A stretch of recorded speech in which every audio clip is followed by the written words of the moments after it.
बैठक होने जा रही है और बैठक में नगरीय विकास आवास विभाग के कई अहम प्रस्तावों को लेकर मंथन होगा। इसके साथ ही बैठक में मेडिकल कॉलेज के सहायक प्राध्यापक की भर्ती में आयु सीमा बढ़ाने का फैसला लिया जा सकता है। इतना ही नहीं, गेहूं किसानों को 165 रुपए प्रति क्विंटल बोनस देने का भी निर्णय लिया जा सकता है। इसके लिए 600 करोड़ से अधिक राशि की स्वीकृति भी मिल सकती है। वहीं 254 सहकारी समितियों के गठन के प्रस्ताव पर भी चर्चा होगी। नर्सिंग काउंसिल एक्ट में बदलाव का भी प्रस्ताव कैबिनेट में आ सकता है और उसके अलावा लोक निर्माण विभाग के कई प्रस्ताव पर भी चर्चा होनी है। तो खबर भोपाल से, जहां पर आज कैबिनेट की महत्वपूर्ण बैठक होगी, जिसमें कई सारे प्रस्ताव, नगरीय विकास आवास विभाग के कई अहम प्रस्तावों को लेकर मंथन होगा। इसके साथ ही बैठक में मेडिकल कॉलेज के सहायक प्राध्यापक की भर्ती में आयु सीमा बढ़ाने को फैसला लिया जा सकता है। इतना ही नहीं, गेहूं किसानों को 165 रुपए प्रति क्विंटल बोनस देने पर भी निर्णय लिया जा सकता है। साथ ही 600 करोड़ से अधिक राशि की स्वीकृति भी मिल सकती है।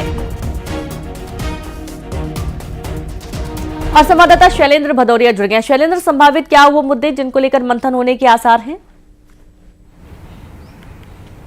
देखिए, बिल्कुल आज डॉक्टर मोहन यादव कैबिनेट की महत्वपूर्ण बैठक आयोजित होने वाली है। इन बैठकों में लगातार हमने देखा कि अधोसंरचना विकास से जुड़े जो प्रस्ताव हैं वो तो मंजूर किए जाते हैं, उन पर चर्चा तो होती ही होती है। लेकिन इसके साथ अब मैं बता दूं कि देखिए दो तीन चीजें बहुत महत्वपूर्ण है। एक तो जो मेडिकल कॉलेज में सहायक प्राध्यापक है उनकी अभी भर्ती की आयु सीमा जो है वो 40 साल थी, उसको बढ़ाकर 50 साल किए जाने का एक प्रस्ताव जो है वो कैबिनेट में लाया जाएगा। और उस कैबिनेट ये प्रस्ताव अगर पास होता है तो सहायक मेडिकल कॉलेज जो सहायक मेडिकल प्राध्यापक हैं उनकी भर्ती 50 साल तक भी हो सकेगी। अभी तक जो 40 साल की उम्र अगर वो पार कर चुके होते तो सहायक प्राध्यापक के तौर पर उनकी नियुक्तियां नहीं हो पा रही थी। तो ऐसे में इस आयु सीमा को बढ़ाने का प्रस्ताव आज की कैबिनेट में लाया जा रहा है। और जिस तरीके से मध्य प्रदेश की सरकार जो है वो किसानों के हित के लिए लगातार काम करती रहती है। गेहूं का उपार्जन अब कुछ दिनों बाद शुरू होना है और ऐसे में जो उनकी लागत है उसको और अधिक कैसे मुनाफा उनको दिया जाए, इसको लेकर सरकार लगातार काम कर रही है। उसी कड़ी में 165 रुपए प्रति क्विंटल के हिसाब से जो इस बार बोनस देने की तैयारी मध्य प्रदेश सरकार कर रही है। इसके लिए 600 करोड़ से अधिक की राशि जो है वो अतिरिक्त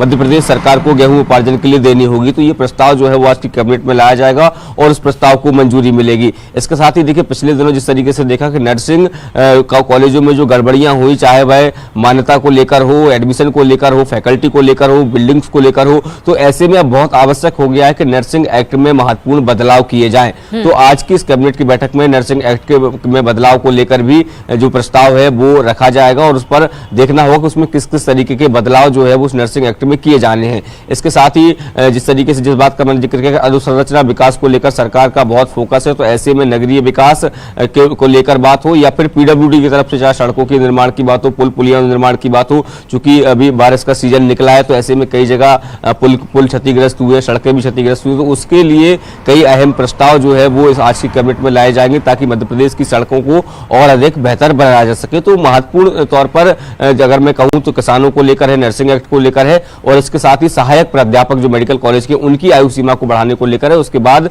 जो अधोसंरचना विकास से जुड़े मुद्दे हैं उनको लेकर आज कैबिनेट में चर्चा की जाएगी। जी बिल्कुल, बहुत शुक्रिया आपका शैलेंद्र, तमाम जानकारी साझा करने के लिए। और इस तरीके से तमाम मुद्दे हैं जिनको लेकर आज कैबिनेट में होने वाली बैठक के दौरान चर्चा होनी है। और अब आगे बढ़ेंगे, बात करेंगे कुछ और अहम खबरों की। देखेंगे, दीपावली पर यूपी से फूफा के घर ग्वालियर आए एक युवक ने फूफा की रिवॉल्वर के साथ रील बनाई थी और अपने